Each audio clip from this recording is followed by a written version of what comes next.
Hello, everyone, and welcome to another screencast with Mr. Swan. It's Earth Day today, so happy Earth Day to you. And what we'll do today is take a look at Earth Day's history, and then also take a look at how NASA has contributed to studying the Earth. And they're showing that through a little web quest you'll have on their website. So take a look at those things, and you'll fill out some forms for me, and it should be a nice day today. But before we get to any of that, it's time for Picture of the Day. A student has asked if I could actually read out the stuff on the picture today because sometimes I cover it up. So I will do that for you as well, and I'll add in a little bit of my comments as I go right along. So melting glaciers reveal hidden Viking artifacts. As you might notice, there's no melting glaciers in any of those photos because they have melted. At an average altitude of 1.1 miles high in the, I'm sorry if I mispronounced this, Jotunheim Mountains of Norway, the glaciers are melting. This particular glacier, called the Lendbreen Ice Patch, has been frozen year-round, accumulating a new layer every year. But in the past 2 decades, the ice has been slowly melting as the climate grows progressively hotter. The Lendbreen Ice Patch recedes. It's revealing many human artifacts, some of which have been buried under the ice for thousands of years. After a careful study of these objects, archaeologists have now confirmed that the region was once a heavily trafficked mountain pass around 1,000 years ago. The presence of horseshoes and other travel accessories indicates the region could have once been a bustling, for the time anyway, Viking highway. Artifacts exposed by the melting ice indicate usage from around the 300 to 1500 AD, with a peak in activity of roughly about 1,000 years ago or so. During the Viking Age, a time of increased mobility, political centralization, and growing trade and urbanization in the northern Europe. Not all the artifacts have been studied yet, but the carbon dating conducted on around 60 objects so far. Fun fact, we're going to do carbon dating this unit. It'll be a great time. Carbon dating conducted on around 60 objects so far shows that the region was well trafficked during the Middle Ages before becoming forgotten following the Black Plague that hit Europe in the 14th century. A plague that is probably one of the most notorious ones of human history. So some of the pictures I have for you. Right up here towards the very, very top is a nice topographic map of showing the different pathways they're talking about. This is the one they're mentioning over in the article, and some of the locations of different ice patches, and also some of the locations of different things that they're actually finding, which are also labeled on there. So now that the ice has melted away, they can find new passes. So maybe if people are traveling, maybe like along this river, maybe they didn't go all the way right around. Maybe they did a little bit of a shortcut, and they're traveling right through, which had been hidden by ice, but is no longer. So people have been going up there, and they're taking a look around, and they're finding, and different scientists are finding, artifacts. And what an artifact really is something that a human uses and has manipulated sometime in history, and then we find it later on. So this is a little bit of a horseshoe. This is one piece of, it looks like some kind of stone structure. In the article, there were more mounds of that kind of rock and that kind of sediment. So they think maybe that someone had built some kind of like shelter at that time. This is the different part of Norway that we're actually talking about. And they also have some different things on here, from cloth to some types of rope, some types of string, from different tools that they're finding. This is just a small portion of this article. And some people have asked, like, where do you find these things? So I thought maybe I'd throw some of those in there, and that is actually right on the bottom. There's like a little link. It's kind of being covered right now by my Google Slides pop-up. But if you click it, it'll pull right up here for you. These are the actual research articles. And maybe something, if you want to go give it a try, give it a read. It's 18 pages long. It is not actually 18 pages long that you'll read, though. And I'll get to that in just for a second. Usually I start out with like a little bit of a synapse of like what's in there. They usually have like a little bit of an introduction. Most people don't read the stuff towards the bottom, and they start kind of going into what they're talking about. They usually bring up past research, so that's what you're seeing in the parentheses with usually someone's last name and a year.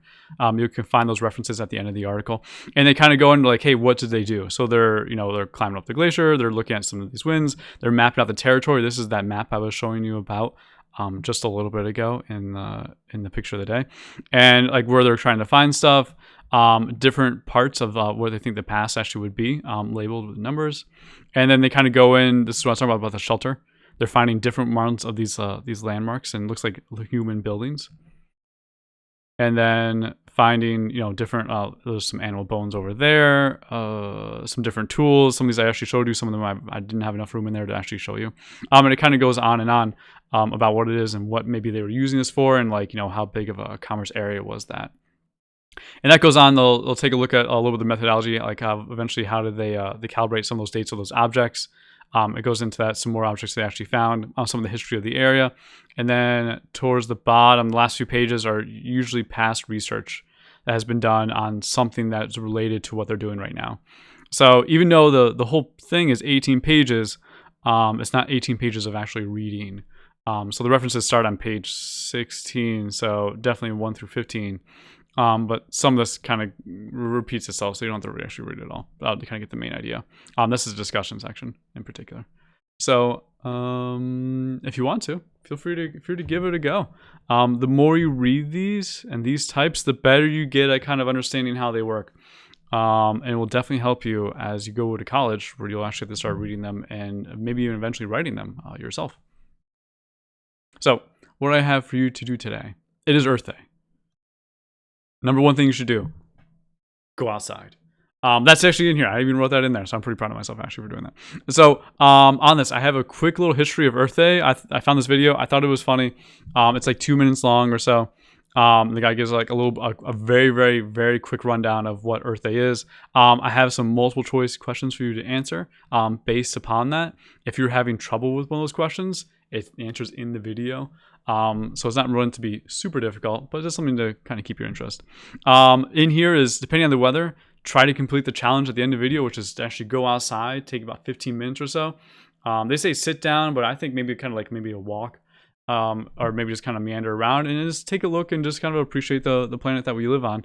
And then write down maybe some of the things that you know, and you can maybe start some type of journaling activity about that, which would be nice. You don't have to submit that to me, but that's just for you. But it's good to get up and not look at a screen all the time and maybe get some exercise. So this is part of your schoolwork, is to go outside. It is windy today, so be careful. And the last part is to go to this link, which is the climate.nasa.gov and their Earth Day for the year 2020, and that will go to this site. And they have a whole bunch of cool things that they have done. So this is pretty much like how NASA is trying to say, like, what do they do for the Earth, and how do they increase the knowledge of the Earth and give it to us, and what is the purpose of that. So the first one is, and there's 11 of these, some of them are articles, some of them are interactives. The first one's an interactive, and when you pull this one up, this is going to show a whole bunch of satellites going around the Earth and the data they get from that. So this is not real time. These are the orbits of the satellite, and the names will kind of go back and forth, but they don't actually travel through space that quickly. You can actually go to satellites now. There you go.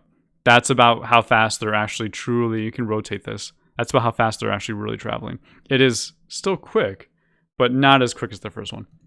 But they get a whole bunch of information about this, such as like, what is the air temperature today, carbon dioxide levels, carbon monoxide, sea level, soil moisture, ozone.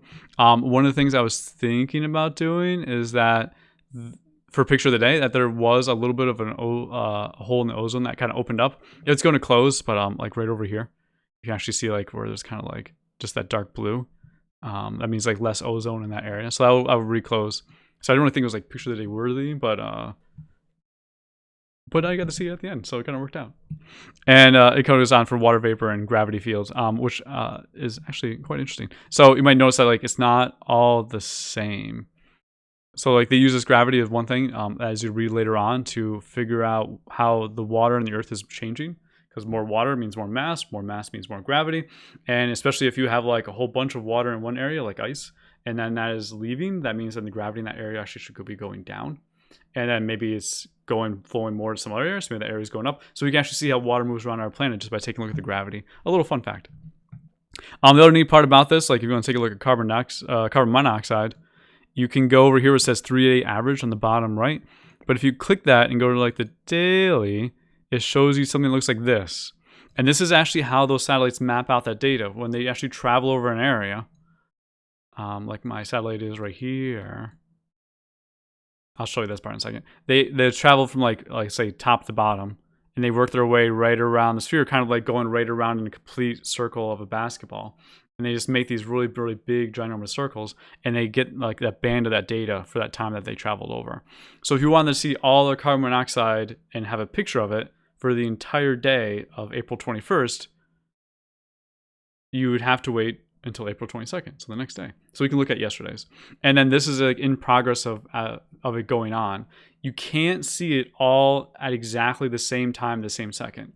Because when the satellite's over here generating this data, over here, it maybe had generated that a couple of hours earlier, that it's changed. And so sometimes we have computer programs that kind of fill in the gaps for us. Sometimes we have them when they'll try to do, they'll overlap. So this is where you can see where it kind of starts. And it continues on, it continues on, it continues on, kind of making those wraps around. And then here's where it's starting to like a little bit overlap. So you can actually see a little bit actually starting here. It's actually starting to overlap and kind of working its way back on down. Try to fill in those data. And those satellites just do that every single day. Getting more and more of that stuff for us. And then we use that to help predict weather, and we use that to help predict future climate, which is really useful. So that's just like the first one. There are 11 more of those. So let me jump to the next one. NASA in your life. Let's jump to a couple of these. Another little interactive. Kind of talks about like where has some of the research done from NASA, like how does it affect us on a day-to-day basis? And you can like click on things. And that's saying you can actually like move this around a little bit. So there's little dots like on here, so you can actually click anywhere you like. So you went over to like air travel. And then you see some like these kind of glowing dots. They give it a little bit of information about it. So like, like let's do that one. So I talk about like innovations in modern commercial jet design, changing how the wings are shaped. It talks about like faster air travel. If you do faster air travel, and that means then you need less fuel, and that means that you're burning less fuel, which then helps with global warming. Because you're burning less, which means less carbon's going up in the air. So not only does the plane company save money, you get to their destination faster, and it's better for the environment. So it's like a truly win for everyone. So people really like those. And they have a whole bunch of those of how airline travel has actually happened. We're working on trying to make new turbines, jet engines, working on parachute systems. It's kind of neat to see like how these things actually have changed throughout the year. So worldwide flight tracking, you can actually get apps on your phone and actually watch where planes are actually going. You can actually look it up online as well. I see like how we're all to go, which is pretty neat. And so that kind of gives you like an idea of like how some of these things have worked for us. And then there's more and more. It's like infinite. You don't have to click on every single one of these. I would maybe just take like an area that you think is kind of neat, and then kind of go for it. Especially if you want to see like how it affects like your own home. Such as, did you know that if you click on the living room, it goes in the living room. And this one talks about like, skiers extremely in a really bright light, how the light reflects off that, like how we make different kind of filters, and like how people kind of like use that. So where they're maybe like designing light filters to help like block out different spectrums of light, which then we kind of apply to like, well, who could use that? People who are really bright conditions, like maybe they're getting like a lot of light of the snow, and then we make ski goggles and stuff out of that. So like little things that maybe they weren't going for like enhancing ski goggles, but we can use those inventions to actually continue on. So that's the second one. Don't worry, there's more. The penguin populations, something I already kind of knew about, but I truly like this. Like, how do we find penguin populations with satellites? Well, it's hard because they're so tiny. Penguins are too small when you look at it from space, but they poop a lot. So we can actually look at that and actually estimate, no joke, from the penguin droppings, how many penguins there actually are, based on the amounts. It goes on even more and more. So you have some stuff about like, what does the Earth look like at nighttime? How are aeronautics working? I've shown you, I believe this year, a wildfire from space photo, and probably maybe an animation of that as well. So how they use that to track, and then how they can report that down to firefighter crews like on the ground of directions that it's going. We use that as well. And then there's a couple more of like Arctic sea ice, and how it's kind of like looking back at the Earth. Some things that we'll be doing later in the year. So I'd say go through. I would give each one a chance, at least a few minutes to kind of gain your interest, and then some will appeal to you more than other ones. Like I really liked the world data from space, and I really like the penguin populations. And I just like the pictures, especially of city lights at nighttime in space. I think that's really neat. And I'm just fascinated by the planes in regard. So it's okay if all of it doesn't appeal to you. That's okay, but some will. And at the very end, take the quiz. This asks you a question about each one. It'll tell you whether your answer is right or wrong. At the end of it, it will give you a score, and you're going to tell me that score back in the form, right down over here. Write in also, besides the score, what is the topic that you like the most, and then why. And then we'll have a good time. Well, I will, because I'm going to read them. And then I'll grade them. It'll be great, and everybody will be happy. And then after that, please go outside. Please enjoy a little bit of nature. And it's great to have an excuse, and now also an official class assignment to leave the screen for a while and enjoy the day. It's a little windy though, so be careful. Besides that, have a great day and happy Earth Day to you, and see you around, everyone.